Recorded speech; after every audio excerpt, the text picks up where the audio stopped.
Our sunshine cookie's been drying for about 15 minutes, and now it's what we call crusted over. That means this section that we just did has been drying long enough that when we do the outer part, it's not going to just flood right into our new flood.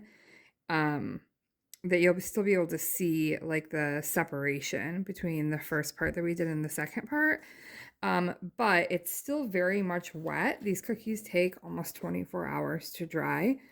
And so if we were to like accidentally poke this with our bag or touch it with our fingers, it would leave a dent in the icing. So we have to be very careful when we have a crusted over cookie that we're not like poking that or anything.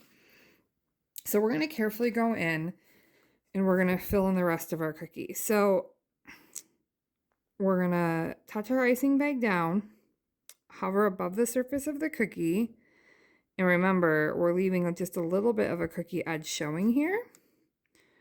Now, when I have these kind of hard points here, I like to touch my bag down again just to kind of give that like a sharp corner.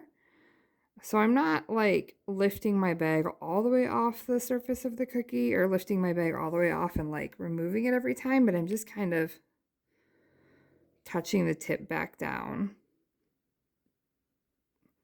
And then remember, as I'm going, I'm holding the tip above the surface of the cookie and just touching down on these corners. Ooh, that was a little further from the edge than I wanted. So the reason that I chose this cookie as kind of a really good beginner-friendly cookie is because it's a really good way to practice your piping skills because it's got all these different curves and points here. And you can feel free to kind of turn your cookie as you go so that you can hold your hand more comfortably and trace more accurately.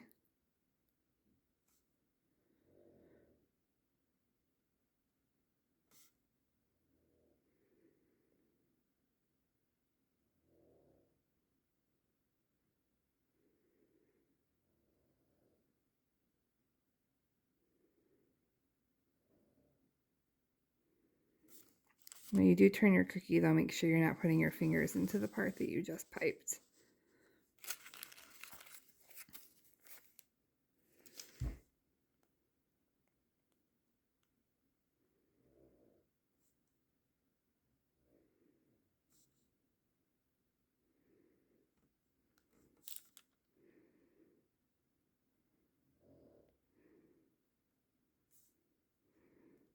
Okay, now starting back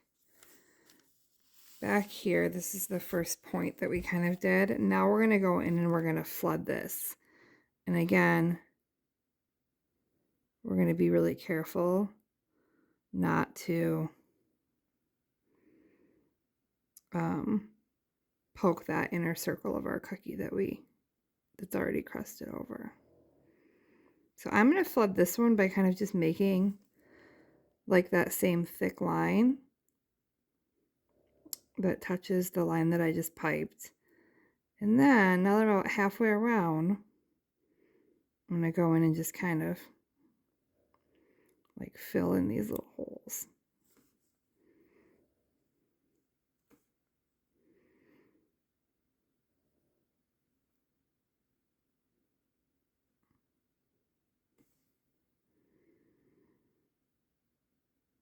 All right, and then I'm going to turn my cookie